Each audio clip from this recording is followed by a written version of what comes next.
Assalamualaikum warahmatullahi wabarakatuh. Hai saintis muda, apa kabar? Semoga sehat selalu ya. Berjumpa lagi dengan Bu Wina untuk membahas materi-materi semester 2 di Mapel IPA. Kalian semua tetap semangat ya untuk membahas segala sesuatu yang berkaitan dengan kehidupan. Salah satunya makhluk hidup yang ada di bumi. Pada video sebelumnya kita sudah membahas tentang sel. Setiap sel suatu organisme mempunyai ukuran yang bervariasi. Ukuran sel mencerminkan fungsi dari sel yang bersangkutan.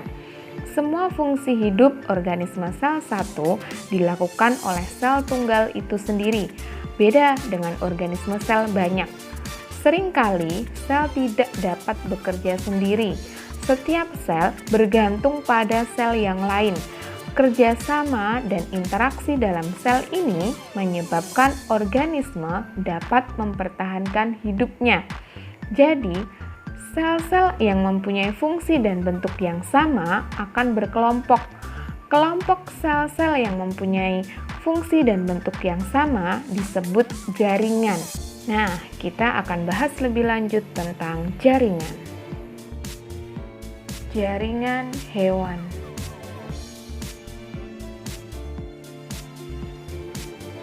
Hampir semua hewan tersusun atas jaringan. Jaringan hewan dikelompokkan menjadi 4 jaringan dasar, yaitu jaringan epitel, jaringan saraf, jaringan otot, dan jaringan ikat.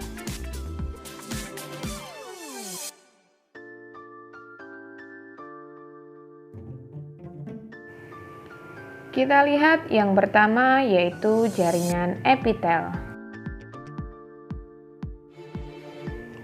Jaringan ini menutup dan melindungi permukaan dalam dan luar tubuh hewan. Berdasarkan bentuk dan fungsinya, jaringan epitel terdiri atas epitel pipih selapis, pipih berlapis banyak, silindris selapis, dan kubus selapis. Epitel pipih selapis ditemukan di lapisan alveoli, sehingga memungkinkan pengangkutan molekul kecil melintasi membran. Jaringan ini sangat tipis, datar, dan berlapis tunggal. Epitel pipih berlapis banyak melindungi organ dari goresan luar dan ditemukan di kulit. Jaringan ini berlapis-lapis. Epitel silinder bersifat impermeabel bersama bakteri yang ikut tertelan, tetapi permeabel untuk ion apapun yang diperlukan. Jaringan ini tinggi dan seperti kolom. Epitel kubus selapis membantu dalam penyerapan dan memberikan dukungan mekanik. Jaringan ini membentuk lapisan tubulus ginjal dan saluran kelenjar ludah. Jaringan ini seperti kubus. Yang kedua yaitu jaringan saraf.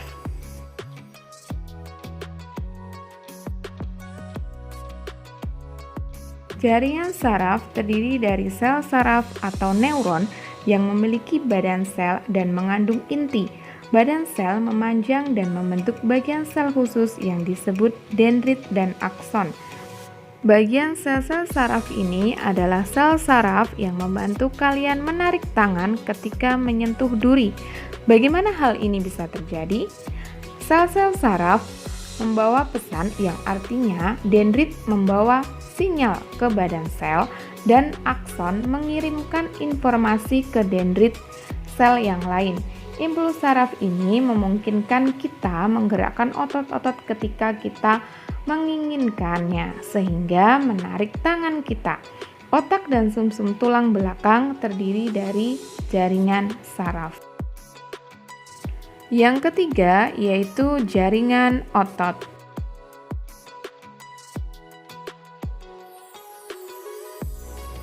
Jaringan otot membantu dalam pergerakan tubuh kita. Terdiri atas otot rangka, otot polos, dan otot jantung. Otot rangka membantu dalam pergerakan tubuh secara sadar. Otot ini tersusun atas serat-serat panjang dengan bagian terang dan gelap yang berselang-seling sehingga disebut otot lurik. Sel otot polos memberikan gerakan tidak sadar seperti kontraksi di dinding usus. Sel ini ditemukan pada pembuluh darah, kandung kemih, dan rahim. Otot polos berbentuk gelondong, datar pada kedua ujungnya dan melebar di tengah. Otot jantung bekerja secara tidak sadar yang berkontraksi dan berelaksasi sepanjang hidup kita. Otot ini berbentuk silindris bercabang, memiliki satu nukleus. Yang keempat yaitu jaringan ikat. Jaringan ikat mengikat dan mendukung bagian tubuh serta mengangkut bahan-bahan. Jaringan ikat terdiri atas darah, tulang, ikat padat, tulang rawan, ikat longgar, dan adiposa. Darah mengandung sel darah merah, sel darah putih, dan trombosit yang mengangkut gas dan bahan lainnya ke seluruh bagian tubuh. Darah mempunyai cairan atau matrik. Sel-sel tulang mensekresikan kalsium yang mengeraskan tulang dan mendukung organ-organ utama tubuh. Sel-sel tulang sangatlah padat. Ligamen berfungsi sebagai penghubung antar tulang. Jaringan ini berserat dan elastis. Kartilago melindungi tulang dari benturan. Jaringan ini kuat dan fleksibel. Jaringan ikat longgar mengisi ruang dalam organ. Jaringan ini seperti gel dengan serat elastis dan non-elastis. Jaringan adiposa menyimpan molekul lemak.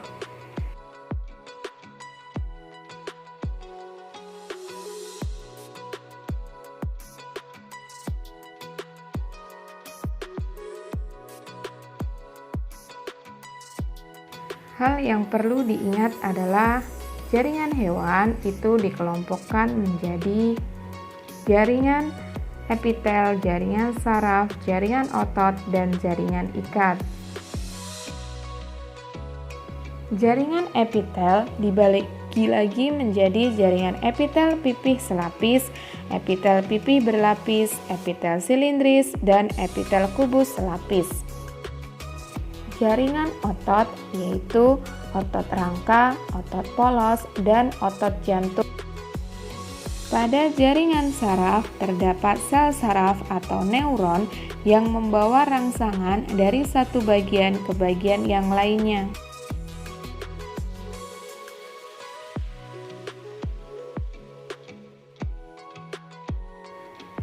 Jaringan tumbuhan.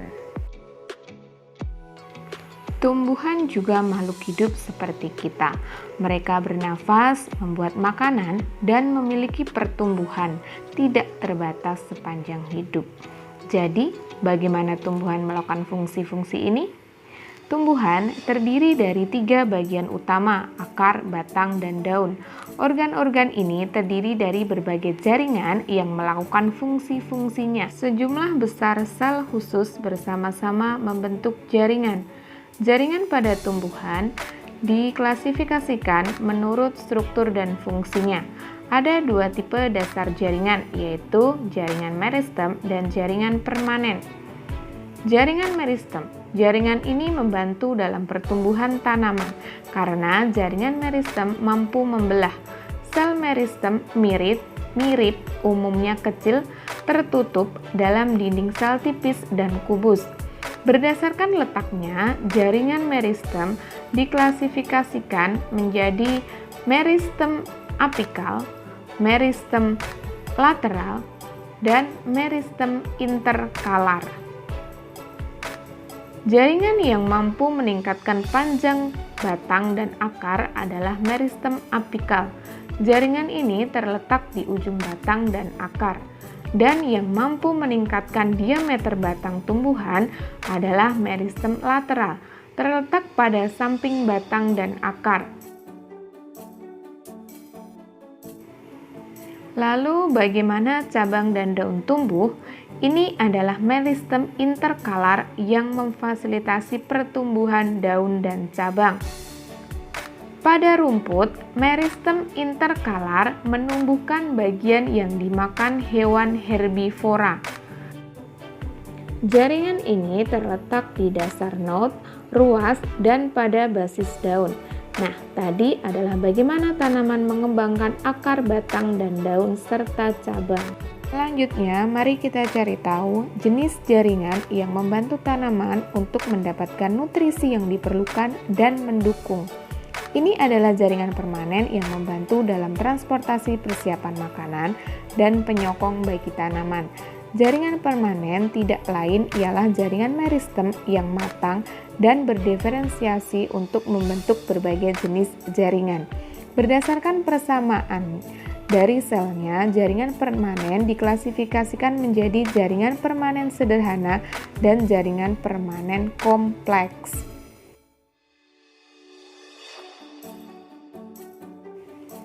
Jaringan permanen sederhana karena terdiri dari sel yang sama dan memiliki asal-usul yang sama.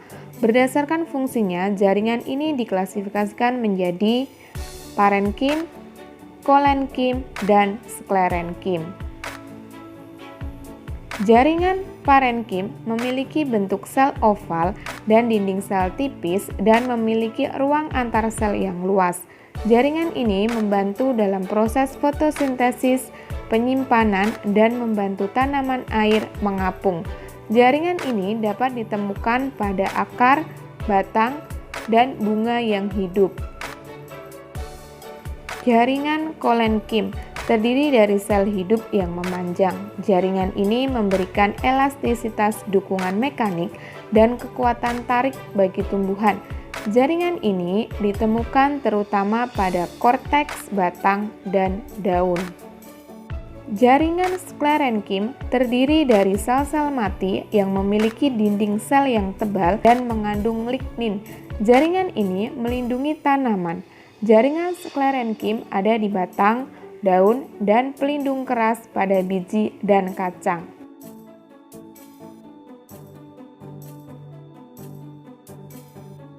Nah, sekarang beralih ke jenis kedua jaringan permanen. Jaringan permanen kompleks. Dari namanya menunjukkan bahwa jaringan permanen kompleks tersusun atas satu jenis sel. Jaringan ini diklasifikasikan ke dalam xilem dan phloem. Xilem adalah jaringan permanen kompleks yang terdiri dari trakeid, buluh kayu, dan parenkim xilem serta serabut xilem. Jaringan ini mengangkut air dan mineral dari akar ke bagian tanaman lainnya.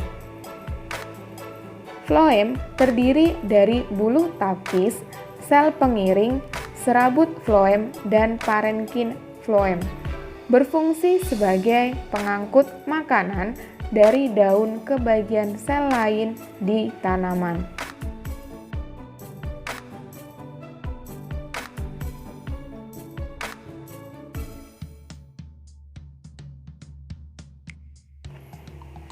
Poin untuk diingat, jaringan tumbuhan pada dasarnya diklasifikasikan ke dalam jaringan meristem dan jaringan parenkim. Jaringan meristem membelah sepanjang hidup dan membantu pertumbuhan tanaman. Sedangkan pada jaringan permanen berasal dari jaringan meristem dan memfasilitasi transportasi, persiapan makanan, dan penyokong tanaman. Nah, tadi adalah ulasan tentang jaringan. Semoga menambah pemahaman untuk kalian semua. Pada pertemuan selanjutnya, kita akan membahas tentang organ, sistem organ, dan organisme. Jangan lupa join Teams untuk absen dan mengumpulkan evaluasi hari ini. Jika kalian ada kendala dalam pekerjaan, silahkan langsung chat ke Ibu. Thanks for watching. Stay safe and healthy everyone. Don't forget to always put your mask on. Have a safe life. See you on next video. Assalamualaikum warahmatullahi wabarakatuh. Dadah.